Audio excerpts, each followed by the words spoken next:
Hello again, Selma Middle School. It's time for our weekly wrap up, and Mr. Yule and I are always excited when it comes to this time of our week. We love to share some thoughts that we've been having, some discussions we've been having with you, and hope that you will hit us up in the comments, email us, call us, and let us know what you're thinking.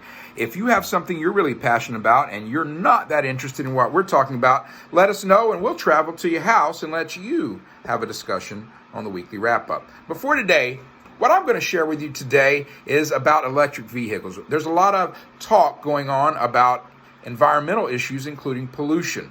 And so I just want to talk for a bit about electric vehicles. And of course, any conversation about electric vehicles is going to include, if not start with, Teslas. So Tesla used to be a futuristic looking car. To get started in 2000, well, they started before 2008, but they sold the first one in 2008.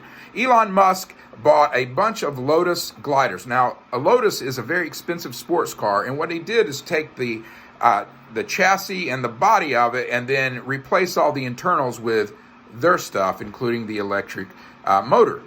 And so it was very expensive, $112,000. To buy the first Tesla. But it was the first electric vehicle to go over 200 miles on a single charge. It was also the first electric vehicle, to be launched into space. The man put a rocket attached to the car and sent it into space. And so he got everyone's attention with all of these things going on, the look of it, he got everyone's attention, and it was very expensive, but they only sold it till around 2012. And after they got everyone's attention, Elon Musk put his attention to creating a vehicle that more and more people could buy. So much so that today you can buy a Model S Tesla for $35,000. Now that sounds like a lot of money to me, but I can go and find a Honda Accord easily that's $35,000 or more. A Toyota, a Honda, a Chevy, a Ford. They all have pretty basic cars that can cost $35,000, no problem at all. You can barely buy a pickup for that amount of money. And so his goal all along was to make mass-produced cars, electric cars, that many people could afford and get more and more internal combustion engines off of the highway. So at this point in time, I say all that to say, do you think that electric vehicles could beat a sports car on the racetrack?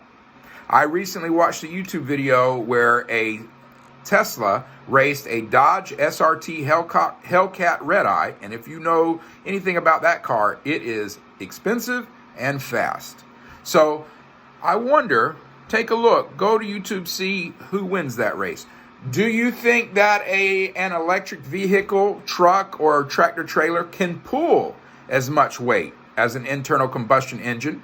I ask those questions because if an electric car cannot compete in terms of performance to the internal combustion engine, it doesn't have a good hope of ever catching on. Now, currently, Tesla has charging stations all through the United States. You can drive all the way to the other side of the United States and back using their charging stations. You might have seen the charging stations at Sheetz here in town and over by 95. And so it takes about 30 minutes to charge it up.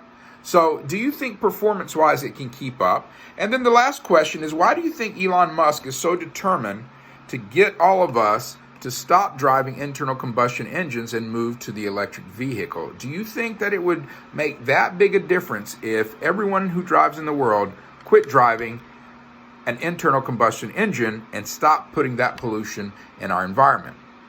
So he obviously thinks it makes a huge difference. I'm curious, what do you think? Talk to your science teacher, talk to each other, get online and research yourself, and let us know your thoughts. I appreciate you listening today. Mr. Yule, what do you have for us today? That was awesome, Mr. Baker. Students, be sure to share your thoughts.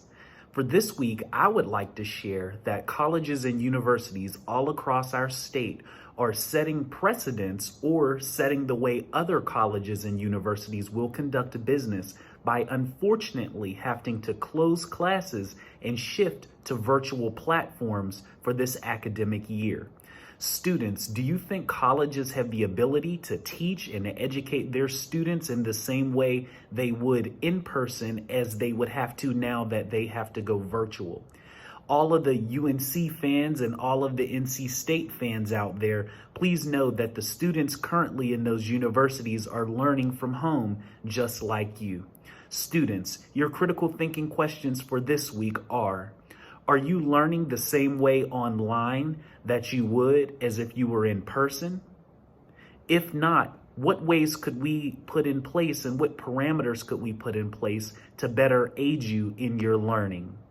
Be sure to have the conversation and don't hesitate to reach out. And that's it, guys. We hope that you enjoyed this week's edition of the Weekly Wrap-Up. We look forward to engaging with you, talking to you, interacting with you.